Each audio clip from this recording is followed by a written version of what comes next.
Confused by modern dating terms? Master the slang with Speed Mingle.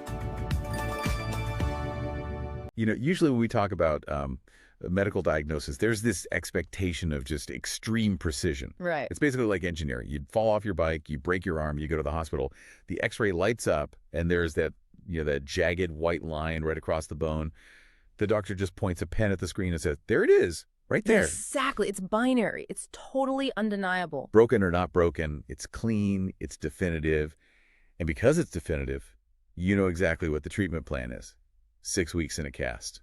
And psychologically, that is incredibly comforting. Like, as humans, we fundamentally like things to be visible. We want our problems neatly categorized so we know exactly what we're dealing with. We crave the certainty of a label. But then you step into the world of modern relationships. You step into digital dating, and suddenly that x-ray machine is it's completely shattered. We are looking at a diagnostic landscape that is, well, honestly, it's entirely murky. You have pain, you have confusion, but there's no clear, jagged line on a screen to point to. It is the absolute definition of diagnostic muddy waters. The binary of, like, single or taken, it barely exists anymore. Everything just operates in this bizarre gray middle ground. Exactly. I'm Zach. And I'm Alice. Welcome to 21st Century Dating Decoded.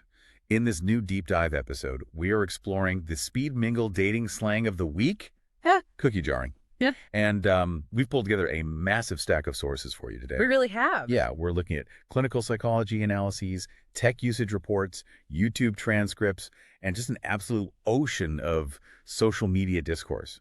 We want to wade into this murky water and finally give you a clear x-ray of what is actually happening in the modern dating minefield. Because to really understand why behaviors like cookie jarring have become so rampant, we have to look at the environment where they're thriving. You can't understand a fish without looking at the water it swims in, and our water is defined by hyperconnectivity. Right. The 2023 global metrics from our sources, they paint a wild picture. There are now 5.35 billion internet users worldwide. Which is just, it's a number so large it loses meaning until you really break it down. Precisely. The impact isn't distributed evenly across the board. The data highlights a distinct 14% usage gap. Right now, 79% of youth, so those ages 15 to 24, they're online, compared to 65% of the general population. So a staggering majority of young people are completely, unequivocally immersed in the digital sphere. It's not just a place they visit, it's where they actually live. They live there. And the DFI report data goes even further into the daily reality of this. 38% of teenagers spend more than 8 hours a day on social media. 8 hours. That is literally a full-time job. It is. And I want you to really think about what that means for human connection on a neurological level. When you spend a third of your life scrolling through highly curated profiles, your brain's perception of intimacy, of availability, and reality fundamentally shifts. Yeah, has to. This constant digital presence has completely restructured how we seek connection. It creates what clinicians actually call the illusion of endless options. The illusion of endless options. It's like standing in front of a buffet that literally stretches on for miles. Right. You have a perfectly good plate of food right in front of you. But if you fundamentally believe there is always something marginally better or hotter or funnier, just, one swipe away, committing to the plate in front of you suddenly feels like a massive, terrifying risk. Exactly. You develop this kind of psychological FOMO, but regarding human beings. That is the exact clinical reality. And that illusion that someone better is always just right in your pocket is the exact breeding ground for the behavior we're dissecting today. But before we get into the mechanics of cookie jarring itself, we really have to look at how rapidly digital culture is changing the very language of intimacy, because language shapes reality. It really does. The language itself is evolving to match this high-stakes digital marketplace. We've seen terms like ghosting and breadcrumbing become totally mainstream over the last decade, but the slang we're seeing in the sources now is getting sharper and honestly a lot more intense. Mm-hmm. For example, there's this massive viral Gen Z slang word right now causing just an absolute uproar, and the word is cracked. Yes, the discourse around this specific word has completely taken over platforms like TikTok and is fascinating to watch from a sociological standpoint. It's being used basically as a replacement for having sex. So the sources highlight these videos where a user, maybe they're working at a fast food chain or a retail store, they might post a video saying, I got cracked last night, everyone gets extra fries today. Or like, got tracked so good, I might let you all steal today. And we really need to look at the intense online division over this term, because the internet is fiercely split on what it actually means for modern dating culture. And just to set the table for you listening, we aren't here to play moral arbiter or tell you which side is right. We are just looking impartially at the cultural friction this word has caused in the source material. Right, because the debate itself reveals so much about how we view intimacy right now. Exactly. It's wild looking at the TikTok comments in our sources because people are drawing entirely different conclusions from this one word. Half the internet thinks it's completely toxic and the other half thinks we're all just, overreacting to a joke. So let's look at the first camp. Perspective one comes from these fierce critics who argue that cracked carries violent and deeply misogynistic undertones. From this viewpoint, the word inherently objectifies women as something to be broken open, unlocked, or dominated. It treats a person like a safe that was cracked or like a code that was beaten. Right. These critics draw parallels to older slang like smash. They argue that it perpetuates this really archaic, subtly destructive idea that a person, particularly a woman, is somehow damaged, altered, or loses value after intimacy. Yeah. The argument is that calling an act of love or connection a strangely violent word, it isn't just harmless slang. It programs a certain level of callousness into how we treat each other. But the pushback against that interpretation is incredibly vocal in the sources, too. Extremely vocal. The proponents of the term perspective two, argue that it is completely gender-neutral in practice. They point out that women use it just as frequently as men to brag about their own experiences. The fast food worker example you mentioned, often those are young women posting those exact videos. Interesting. Their primary argument is that critics are vastly overanalyzing a mundane, silly word. Their stance is essentially, it isn't that deep, and that attributing dark psychological malice to a viral joke is a massive overreaction by people who just don't understand internet humor. It's the classic internet debate, right? Like, is it a symptom of societal decay or is it just a meme? But looking at the sources, I noticed something that kind of transcends whether the word itself is inherently violent or just a joke. Regardless of which side of that linguistic debate is right, the underlying reality is undeniable.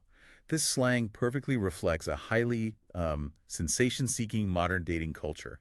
We are seeing intimacy reduced to a viral score. Wait, what do you mean by a viral score? I mean, it's the gamification of sex. A private, intimate act is instantly translated into social currency online. You are literally trading the fact that you had sex for internet clout or for the joke of giving away free fries for views. The intimacy itself isn't the point anymore. The broadcast of the intimacy is the point. That is an excellent observation. It is the absolute commodification of human connection. When we reduce intimacy to a punchline, a score, or just a piece of content, it fundamentally lowers the psychological barrier for treating human beings as disposable objects. Because if an intimate encounter is just a funny TikTok update, then the person you had that encounter with is just a prop in your content. The completely disposable prop. Exactly. Which transitions us perfectly to the core behavior of this deep dive. If cracked represents the gamification of sex, cookie jarring represents the industrialization of the backup plan. The industrialization of the backup plan. That is such a chilling phrase. Let's clearly define the jar for the listener so they know exactly what we're dealing with here. What is cookie jarring? Well, in clinical terms, cookie jarring is the practice of keeping someone in reserve, treating them as a security blanket or a backup option while you actively pursue a primary romantic interest. You are purposely keeping a real human being on the back burner, actively maintaining their emotional investment in you, strictly to ensure you don't end up alone if your first choice falls through. Let's really lean into the metaphor here because it's so perfectly descriptive of the emotional dynamic. Think about how you interact with a physical cookie jar in your kitchen. Okay. You do not reach for a cookie when you want a substantial, nutritious 5-course meal. You don't eat a cookie to sustain yourself long term. No, absolutely not. It provides zero actual sustenance. You reach for it when you need a quick sugar rush. You grab a cookie when you've had a bad day at work, when you're stressed, or when you just need a temporary cheap pick-me-up. The jarrer in this dynamic reaches out to the backup person, their cookie, only when their primary relationship hits a snag. Right. If they get rejected by the person they actually want, their ego takes a hit. So what do? They reach into the jar, text you, and get a quick ego boost to feel desirable again. That's exactly how the dynamic operates. And the most painful part for the victim is what happens next. Once that emotional sugar rush wears off, once the jarrer's ego is validated, or, the minute their primary partner texts them back and comes back around. We put the lid right back on. They put the lid right back on the jar. They place you back on the shelf in the dark. That is incredibly manipulative. But I can already hear some people pushing back on this. I'm sure someone listening is wondering, wait, isn't dating around normal? Isn't this just exploring your options before committing? What about ethical non-monogamy? That is a crucial, non-negotiable clinical distinction that the sources make. Cookie jarring is absolutely not ethical non-monogamy or ENM. And it isn't just casual dating either. ENM relies entirely on informed consent, radical honesty, and transparency. Right. All parties involved know exactly what the dynamic is. If you're casually dating multiple people and you are upfront about it, like, hey, I'm seeing other people and keeping things light, that's fine. That is transparent. Everyone has all the information to make their own choices. Precisely. Cookie jarring, on the other hand, relies entirely on the intentional maintenance of ambiguity. The deception is the foundational pillar of the strategy. The person in the jar has absolutely no idea they are a backup. None. They believe, based on the jar's calculated actions, intermittent affection, and mixed signals, that they are a priority. Or, at the very least, they're led to believe that the relationship is building towards something exclusive. The jar purposely feeds them just enough hope to keep them invested while secretly pursuing someone else. They are being kept in the dark by design. You can't fix a problem until you properly diagnose it. That goes back to the X-ray analogy from earlier. And the sources make it very clear that cookie jarring is just one specific mutation of modern dating avoidance. Yeah. There's actually a whole clinical taxonomy of backup dating out there. Yes, researchers and clinicians have actually had to develop a specific, specialized vocabulary to categorize interpersonal distress in the digital age. It's no longer just, he broke my heart or she broke my heart. We need precise terms. Yeah, we need the labels. Labeling these behaviors is vital because it allows the victim to externalize the distress. It stops the internal monologue of what is wrong with me and shifts it to an objective view of this is a documented toxic strategy that this person is employing. So let's methodically break down these tactics. We want you, the listener, to be able to diagnose your own situationships. Let's start with benching. How is that different from cookie jarring? Well, benching borrows directly from sports psychology and terminology. It is literally keeping a potential partner on the sidelines. You aren't actively dating them, not really. Yeah. You are just giving them enough sporadic attention, maybe replying to a story here, grabbing a very casual coffee there, to keep them in their uniform. You want them warmed up and available just in case your starter gets injured, or in this case, the relationship fails. Exactly. It's passive. You aren't stringing them along with grand promises. You're just keeping them in your orbit. Got it. So benching is passive, but then there's cushioning. That sounds a bit softer, but I'm guessing it's not. Cushioning is much more active. It's a preemptive strike. This is when someone is actively, exclusively dating a primary interest, but they intentionally keep multiple secondary options secretly engaged to soften the fall if a breakup happens. It is quite literally emotional bubble wrap. That's a great way to put it. They're terrified of hitting the hard ground of loneliness if their relationship blows up. So instead of dealing with that fear, they build a cushion made out of other people's affections. Then we have breadcrumbing. This is one we hear a lot in the cultural zeitgeist right now. Breadcrumbing is slightly different because it often lacks the intent to ever actually date the person. It is sending sporadic, incredibly low-effort crumbs of attention. A random meme on a Tuesday, a late-night you up text, as simple like on an Instagram post from 3 years ago. Why do they do that if they don't want to date you? Is done purposely to maintain a sense of power and to get a tiny hit of narcissistic supply. They want to know you are still waiting for them, with absolutely zero intention of ever committing or taking the relationship further. It's an ego-feeding mechanism. And finally, the most visually repulsive term in the taxonomy, roaching. Roaching is intense. This is actively hiding the fact that you are dating multiple people, usually while maintaining a false image of complete exclusivity with one partner. The implication of the term is brilliant, though gross. If you turn on the kitchen lights and see one single roach scurry across the floor, You know for a fact there are 100 others hidden in the walls. exactly. If you catch them lying about one other person they are seeing, you are likely dealing with an infestation of hidden partners. So, to bring it back to our main topic and try to use a unified analogy here to help you remember the differences. If benching is keeping a substitute player on the sidelines and cushioning is wearing emotional bubble wrap, cookie jarring is like hoarding a massive stash of snacks in your pantry while you are currently sitting at a Michelin star restaurant eating a 5-course dinner. strictly because you're paranoid the kitchen might shut down before dessert. That is the perfect analogy. You are actively pursuing and enjoying the five-course dinner, but you are selfishly hoarding the snacks at home, depriving them of being eaten by anyone else, just to guarantee you won't experience a moment of hunger. Which brings up a massive, agonizing question for anyone who has ever been on the receiving end of this. If being treated as a backup, like a side snack or a cookie, is so inherently toxic, so manipulative, and so painful, why is it so incredibly hard for the victim to just walk away? It's a huge question. Right. You hear friends tell victims, just leave them. And they just can't. Why? To answer that, we have to look past logic and look at the actual neuroscience of the jar. When you are in this dynamic, it is rarely a lack of willpower keeping you there. It is a literal neurological hijacking. A neurological hijacking. Break that down for us. It all comes down to a behavioral psychology concept called intermittent reinforcement. This was discovered by B.F. Skinner when he was studying rats. And it is the exact same psychological mechanism that makes casino slot machines so wildly, ruinously addictive. Okay, wait. How does a dating dynamic act like a Vegas slot machine in your brain? It's all about the delivery schedule of the reward. When affection, attention, or validation is delivered predictably and consistently, like in a healthy relationship, your brain feels safe. Love is a steady stream. You don't obsess over it because you know it's there. Right. If you know the sun is going to rise, you don't panic every night. Exactly. But in a cookie jarring dynamic, the reward is entirely unpredictable. The jar might text you back instantly and be intensely communicative, warm, and loving for 2 straight days. They make you feel like you are on top of the world. That's the jackpot. The bells are ringing, the coins are spilling out. Yes. Your brain experiences a massive, overwhelming surge of dopamine. You feel euphoric, but then, without warning, they abruptly go silent. They pull away to focus on their primary targets. You text them, nothing. A day goes by. Nothing. And suddenly you were staring at a blank screen.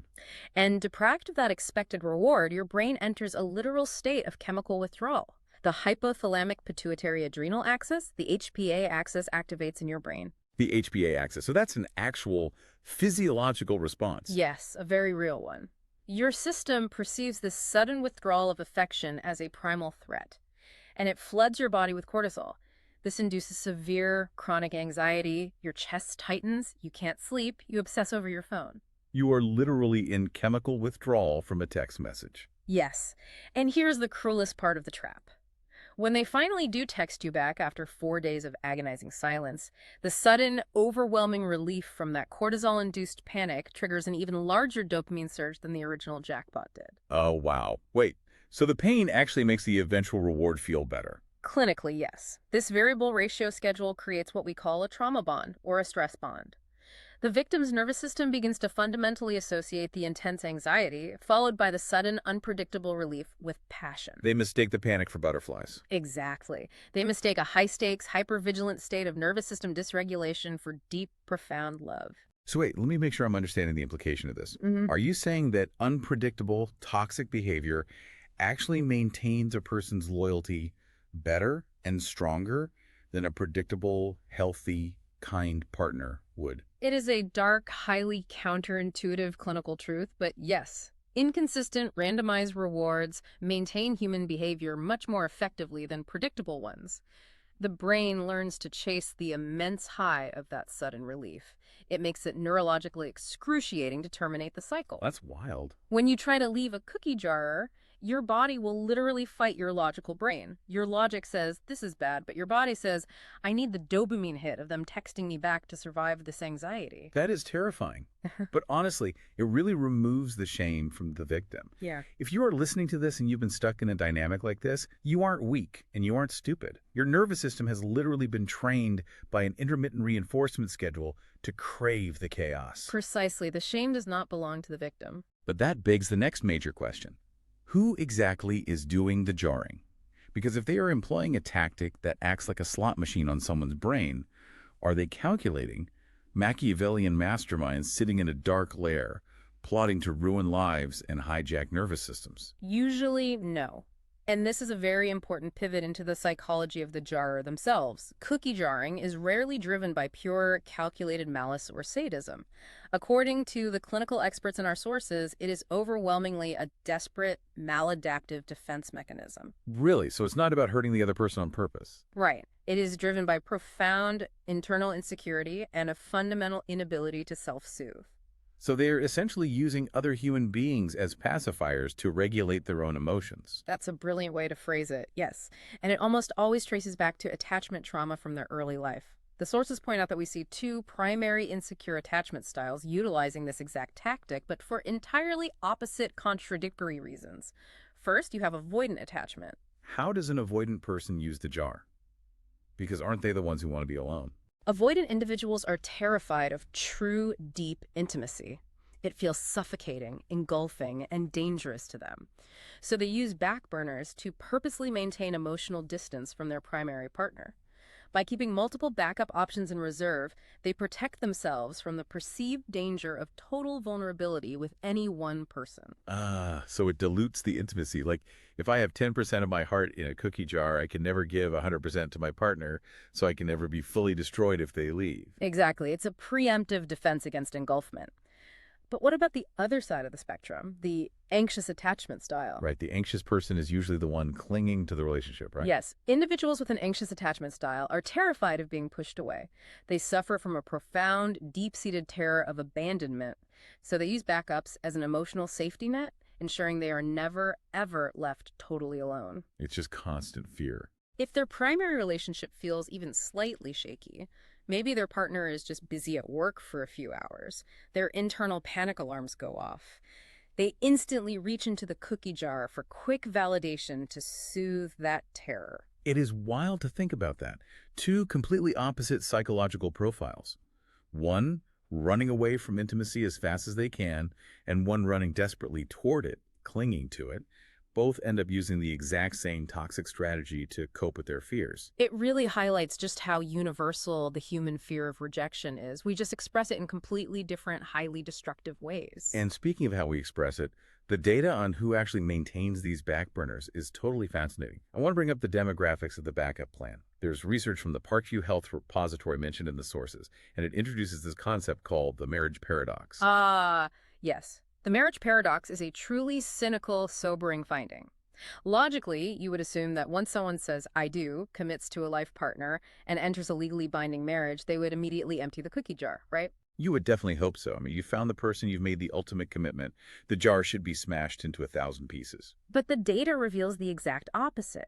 Married individuals actually report having more committed backburners than casual single daters do. Wait, hold on. I need to make sure I heard that right. Married people have more backups than single people. Yes. The researchers found that married individuals often view these backburners as a form of partner insurance. The deeper the primary commitment, the higher the subconscious fear of what happens if it fails. So they maintain a robust insurance policy. That is incredibly depressing. It is, but there is a nuance to the data. The research notes that marriage does act as a behavioral buffer. While the jar might technically be fuller in terms of sheer numbers, the communication with these backups is much less frequent and largely remains strictly platonic. They are keeping the option open mentally, thinking, if my spouse leaves me, I could date X, but they restrict the behavior in reality. Okay, so it's an insurance policy they're paying the absolute minimum premium on just to keep the account active. What about gender differences? Because I know people always want to know, is this a guy thing or a girl thing? Does the data show men and women utilizing the jar differently? Yes, quite significantly, in ways that align with traditional socialization. Men generally report a higher sheer number of sexual backburners. And when they do communicate with their backups, it tends to have a more flirtatious or sexual tone. They are actively keeping sexual options open. And women. Women, on the other hand, maintain more strictly platonic backburners. Ex-boyfriends they stayed friends with, guy friends who always had a crush on them. But here is the massive catch the data points out.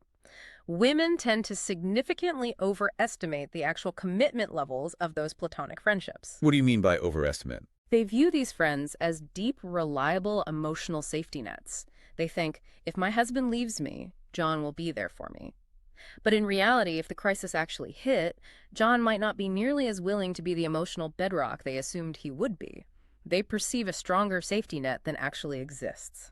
That is a staggering look at human behavior. It really shows how pervasive This safety net mentality is across the board. Regardless of age, gender, or marital status, we're a species terrified of falling. Absolutely. But let's bring this back to the individual listening. If the urge to build a safety net is this common, how does a person know if they are currently trapped in someone else's cookie jar? That brings us to the clinical presentation of the victim. Being treated as the backup isn't just annoying or frustrating. It triggers a systemic, slow-motion dismantling of a person's self-esteem. It destroys you from the inside out. Clinicians have mapped this out through what we call the 5 stages of self-worth erosion. I want to spend some real time here. Let's break down exactly what happens to the victim internally, psychologically, during these 5 stages. Let's say someone is listening right now, sitting in their car, and they are wondering why they feel so terrible in their current situationship. Stage 1 is hope. And it sounds positive, but it's insidious. The victim believes the narrative of potential. They are experiencing confirmation bias. They think they're just incredibly busy at work this month. Once this huge project is over, they'll finally commit. Right, making excuses. Exactly. Or they just got out of a bad breakup, they just need time. They are treating the tiny breadcrumbs of attention as a promise of a future 5-course meal. They're falling in love with the potential of the person, not the reality of the behavior, which inevitably, as the reality fails to match the potential, leads to stage 2. Stage 2 is confusion, which quickly morphs into self-blame. The cognitive dissonance of the jar's mixed signals becomes too much to bear. So the victim internalizes the blame to make sense of the chaos. The mental script becomes, what am I doing wrong? If I were just more supportive or funnier or prettier or less demanding, they would finally choose me. That's heartbreaking. They stop looking at the jar's toxic, inconsistent behavior and start mining their own personality for flaws. And once you start blaming yourself, your immediate instinct is to try to change yourself to fix the problem, which brings us right into stage 3. Stage 3 is accommodation, and this is where you really start to lose yourself.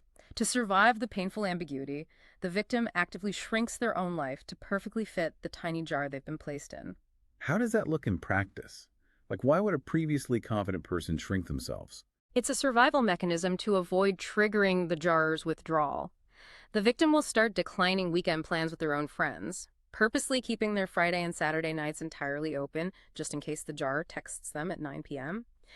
They stop expressing their own needs because they don't want to be perceived as needy. They lower their own standards for respect entirely just to keep the connection alive. You make yourself as small and convenient as possible so they won't throw you away. Yeah. That leads to stage 4, which sounds like the darkest point of the entire process. It is. Stage 4 is identity loss.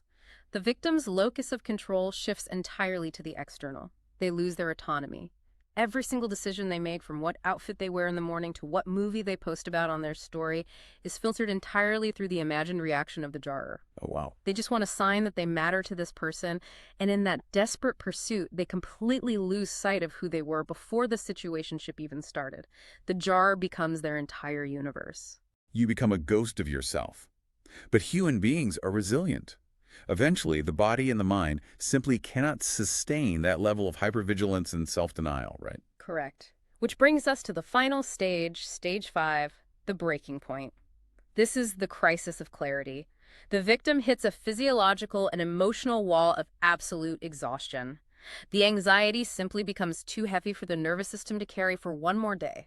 The slot machine payoff stops working. The dopamine hit isn't enough anymore. This exhaustion forces a transition. The illusion shatters, and they are finally forced to confront the reality and begin reclaiming their agency.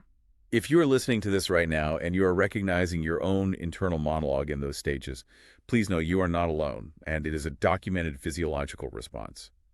But to help you get to that breaking point faster, to bypass the confusion and diagnose the reality of your relationship today, we need to look at the external actions of the jarrer.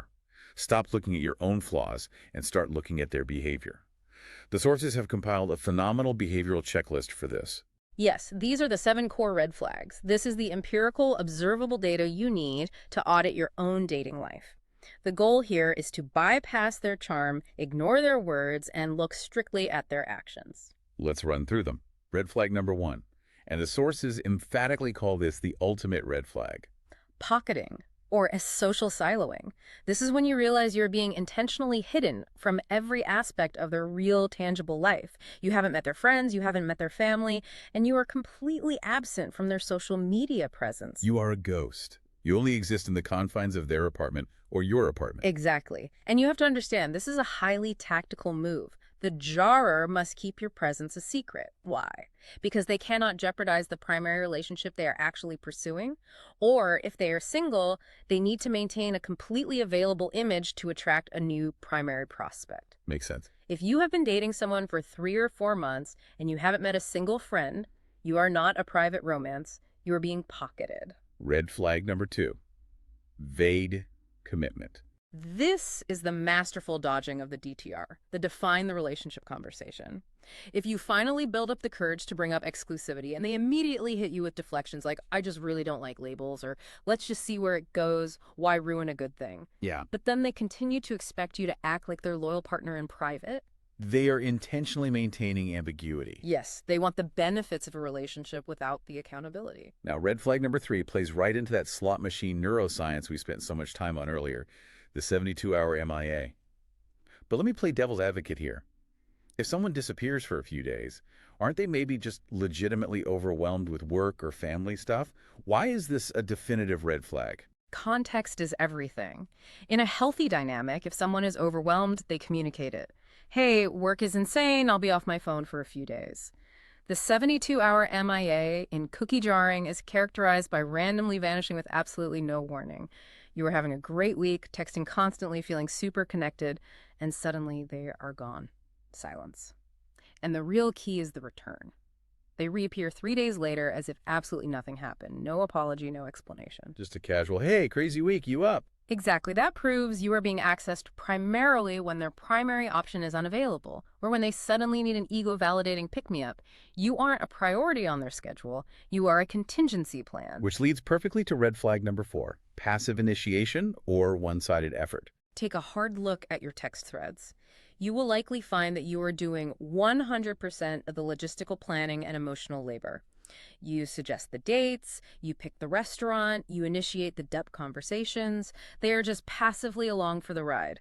More tellingly, they treat you as a fallback. They will almost never commit to a Friday night plan on a Tuesday. They only agree to see you at the very last minute when their original preferred schedule falls through. Red flag number 5, evasive future talk. This one is very easy to test. Try bringing up a concert that is happening 3 months from now. Or casually mention potential holiday plans for the winter. A cookie jar will immediately change the subject, make a joke, or become visibly physically uncomfortable. Right, because they don't plan on being around. Exactly. They cannot and will not engage in long-term structural entanglement because, frankly, they do not see you in their long-term future. Red flag number 6, guarded phone behavior. They treat their digital device like it holds classified state secrets. They angle the screen away from you when they text. They always place it face down on the table. They take it to the bathroom with them every single time. This highly guarded behavior suggests the heavy cognitive load of managing multiple covert connections. If they are hiding their screen from you, they're hiding a primary option or they're hiding another cookie. And finally, red flag number 7, which brings us back to biology. The sources call this the polyvagal gut feeling. Explain how polyvagal theory ties into this red flag. Polyvagal theory deals with how our autonomic nervous system subconsciously scans our environment for cues of safety or danger, which is a process called neuroception. If you feel chronically anxious, undervalued, or confused in the relationship, despite the jar's occasional warmth or sweet words, you must listen to your body.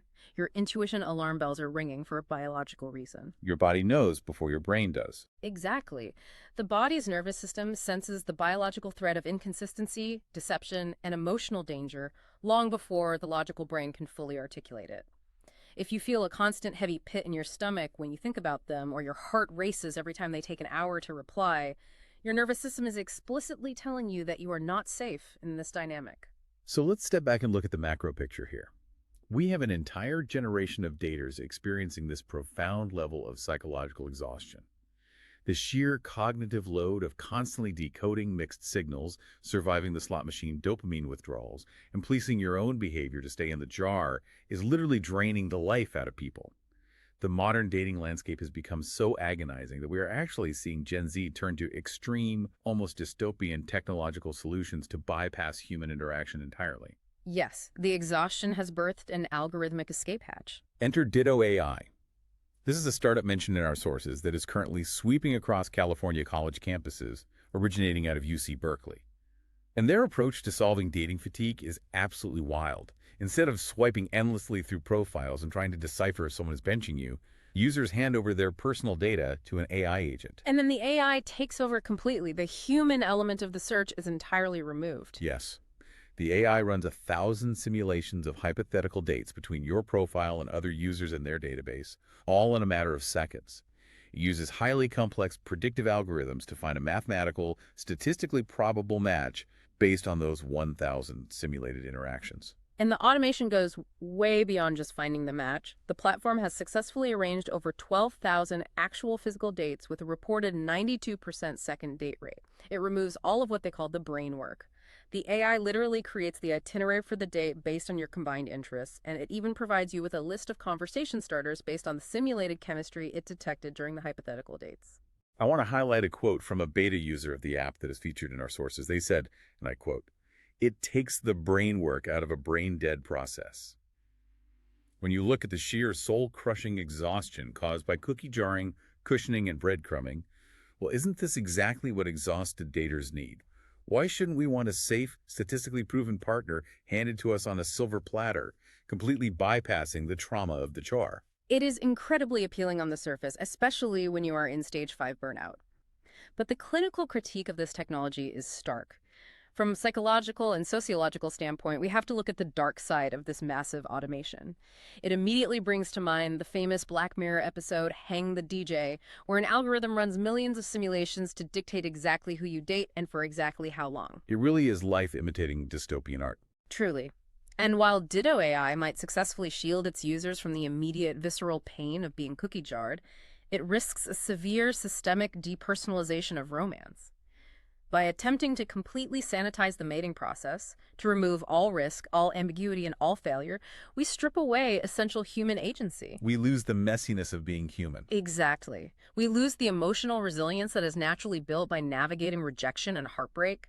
We lose the authentic, terrifying vulnerability required to build real, unsimulated trust. When you constantly outsource your intuition, your polyvagal gut feelings to an algorithm, you atrophy your own emotional intelligence. As the clinical warning in our sources perfectly states, your heart doesn't run on Wi-Fi. You cannot automate the soul's work of falling in love. Your heart doesn't run on Wi-Fi. That is a brilliant line to remember. So if we accept that we can't outsource our love lives to AI, and we absolutely refuse to remain trapped in the cookie jar, how do we actually escape in the real world? How does a listener sitting in their car right now break the glass of the jar? You have to transition from passive waiting to assertive clinical action. The sources outline a very specific step-by-step clinical protocol for reclaiming your agency and smashing the jar. Step 1, the relational audit. This ties directly back to what we just discussed. You have to check your physiological baseline. Stop looking at their potential. Stop meticulously reading into the punctuation of their texts to find a hidden meaning. Look entirely inward. Ask yourself one binary question. Does thinking of this person bring me a deep, consistent sense of security, or does it give me a pit in my stomach? Right.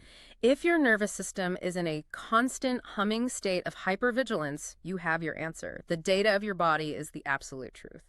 And step 2 is taking that somatic truth and asserting it in the real world. This is the DTR script, the non-negotiable boundary. The sources provide literal script. If you are ready to smash the jar, this is exactly what you say to them. Let me read it.